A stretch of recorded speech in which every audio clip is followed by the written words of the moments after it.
कंचन की शादी के कुछ दिन बाद ही नया साल आने वाला था।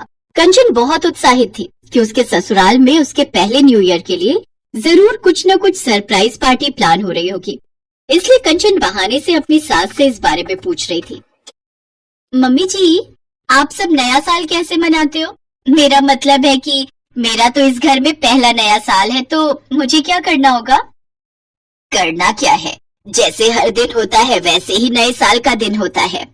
हाँ, अच्छा याद दिलाया। विनय के पापा को फोन कर देती हूँ, थोड़ी गजक रेवड़ी मूंगफली लेते आएंगे। अरे वो तो 31 दिसंबर की रात में वो टीवी पर जो नए साल के प्रोग्राम आते हैं ना, वो देखते हुए खाएंगे। बड़ा अच्छा लगता है, सब मिलकर एक साथ टीवी देखेंगे।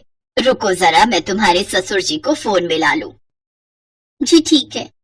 अपनी सास की बातें सुनकर कंचन उदास हो जाती है। तभी उसकी सहेली शीतल का फोन आ जाता है। क्या तेरे ससुराल में नए साल की कोई पार्टी प्लान नहीं हो रही? इस मामले में मेरे ससुराल वाले तो बहुत अच्छे हैं। पहले उन्होंने मुझे कह दिया है कि उस दिन घर पर कुछ नहीं बनाया जाएगा। मेरी सास ने बोला है कि उस दिन तो मैं आराम करूंगी और बाहर से खाना आएगा। अच्छा है यार, तेरी किस्मत बहुत अच्छी है कि तुझे ऐसा ससुराल मिला।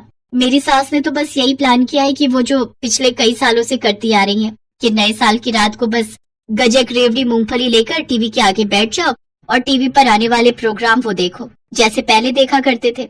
यहाँ तो वही सब कुछ अभी भी होता है। सन 80 और 90 की बातें।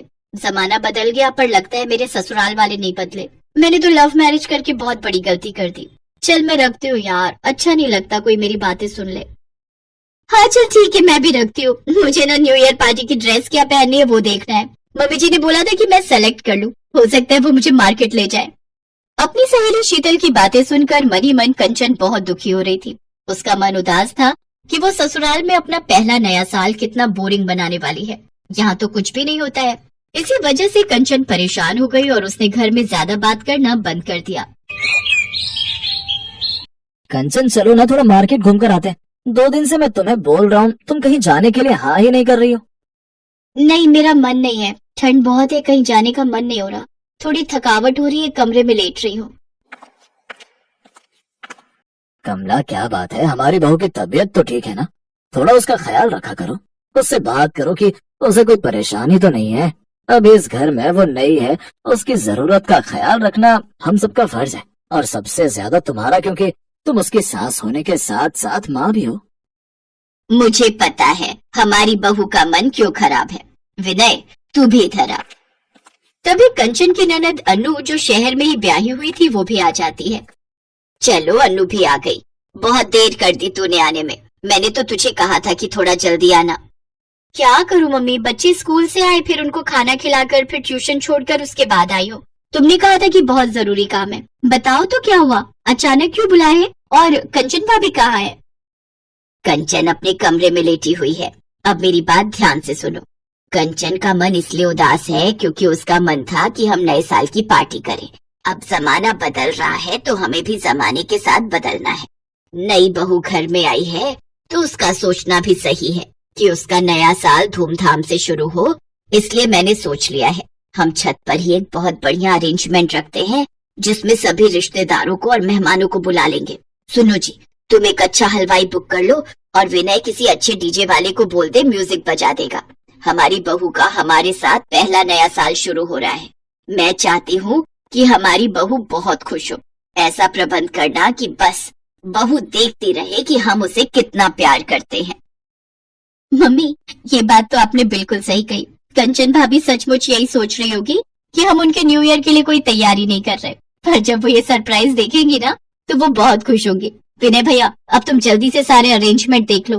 पापा, आप भी वही हलवाई बुक करना जो आपने अंकुर और दीक्षा के जन्मदिन के लिए किया था। हाँ हाँ, वही करूँगा। वो हमारा पुराना हलवाई है, उससे बढ़िया कोई खाना बना ही नहीं सकता। पूरे शहर में मशहूर है वो, शुद्ध देसी घी का खाना बनाता है, बढ़िया। अनु तू एक काम कर, केक ऑर्डर कर दे फोन पर, मैं तब तक डीजे वाले को फोन कर देता हूँ। ठीक है, मैं केक वाले को भी फोन कर देती हूँ और बाकी का डेकोरेशन तुम देख लो छत पर कैसे करवानी है। और फिर कंचन की सास की कोशिश से उन सब ने मिलकर नए साल की पार्टी के सारे इंतजाम कर लिए। नए साल की पार्टी के लिए जब तैयारी शुरू हुई तो कंचन हैरान रह गई। वो कुछ कुछ समझ रही थी पर उसने अपनी सास से पूछ ही लिया, मम्मी जी, ये किस चीज की तैयारी चल रही है? अरे नए साल की पार्टी है, तैयारी तो होगी ना बहू। हमारी नई बहू का हमारे साथ पहला नया साल है, हम ऐसे ही थोड़ी जाने देंगे। खूब धूमधाम से रात को पार्टी का आयोजन है। जल्दी से अपने मायके वालों को भी फोन कर दो, उन सब का भी खाना यही है। अब बाकी सब तो तुम्हें पार्टी में ही पता चलेगा कि सब तुम्हारे लिए क्या क्या सरप्राइज रख रहे हैं। न्यू ईयर की पार्टी मम्मी जी? तो क्या आप लोग मेरे लिए न्यू ईयर की पार्टी अरेंज कर रहे हो? मैं अभी अपनी फ्रेंड शीतल को ये बात बताती हूँ। अरे बताने के साथ साथ उसे इनवाइट भी करो, बोलो कि वो तुम्हारे घर न्यू ईयर पार्टी के लिए आए। जी मम्मी जी, मैं अभी बोल देती हूँ। Thank you mummy ji, thank you so much. Kanchan बहुत खुश थी कि उसके लिए उसके ससुराल वाले न्यू ईयर की पार्टी अरेंज कर रहे हैं। सारे मेहमान आते हैं। कंचन की फ्रेंड शीतल भी हैरान थी कि कंचन के ससुराल वाले कितने अच्छे हैं जो अपनी बहू के लिए इतना सोचते हैं। कंचन, मैं तो सचमुच बहुत गलत थी। तुम्हारे ससुराल वाले तो बहुत अच्छे हैं। उन्होंने तो इतनी अच्छी पार्टी का अरेंजमेंट किया है ना कि पूछो ही मत। तुम बहुत लकी हो कि तुम्हें ऐसी ससुराल मिली। हाँ वो तो है, मैं बहुत लकी हूँ कि मुझे इतने अच्छे ससुराल वाले मिले। अपनी बहू के चेहरे पर खुशी लाने के लिए जो कंचन के ससुराल वालों ने किया, वो उनकी एक ऐसी शुरुआत थी जो रिश्तों में प्यार और मिठास को दुगुना करती है।